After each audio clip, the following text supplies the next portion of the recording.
Iznošenje stajališta je uvaženi zastupnik Silvano Hrelja u ime Kluba zastupnika HSS-a i HSU-a.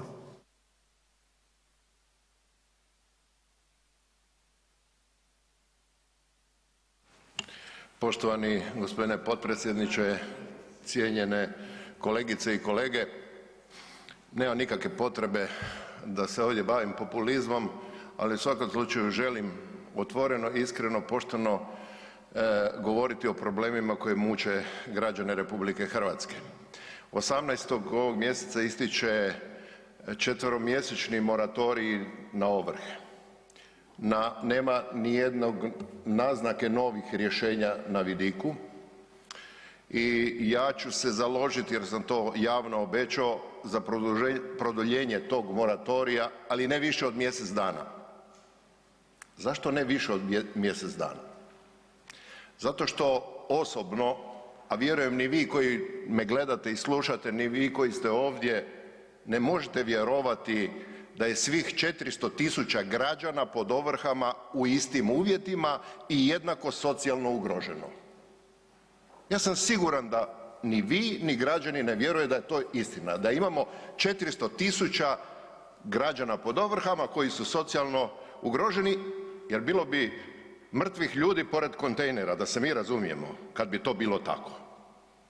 Vlada ima sve, baš sve mehanizme da kaže ko je ugrožen, ko ne svojom krivicom plaća kao jamac dug dužnika koji je otišao i koji ne plaća, dakle može sve provjeriti.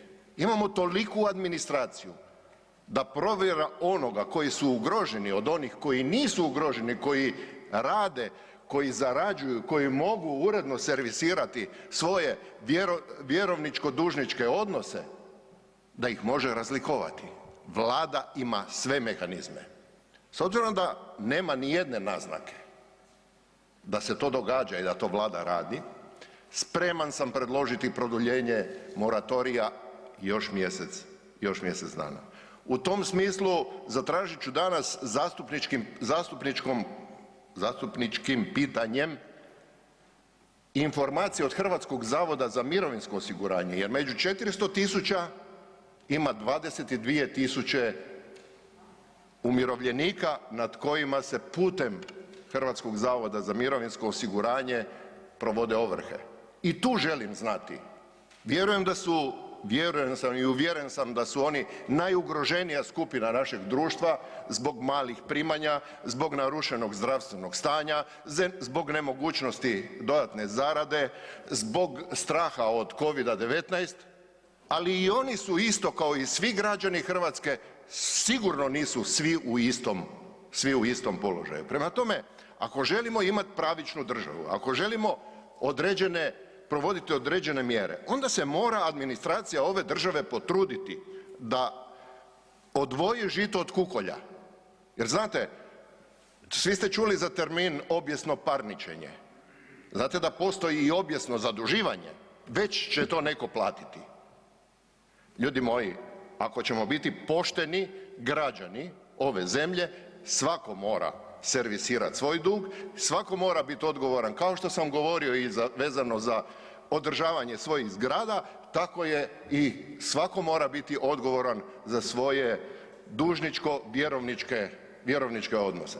Ako idemo od pojedinačne odgovornosti, a institucije rade, odvajaju ono što je odgovorno od onog što je neodgovorno, onda ćemo uspjeti. Uspjet ćemo u čemu? Pa ono što je najpotrebnije. Državu imamo 30 godina. Jel imamo društvo? Jel imamo pošteno, pravično, pravedno društvo? Nemamo, gospodo. Imamo još uvijek snađi se druže i sve poravnaj pod isti kriterij. Ne ide tako, a ne ide iz drugo. Govorim ovo iz toga zato što ti dužničko-vjerovnički odnosi sa moratorijem neće ostati, neće nestati. Oni će se kad-tad naplatiti, neki će i doživotno plaćati. Prema tome, zaštitimo one koji su egzistencijalno ugroženi, a oni koji mogu neka plaćaju. Dakle, moratorij da, dok institucije ne naprave svoj posao, ali ne dulje od mjesec dana. Hvala vam lijepa. Hvala.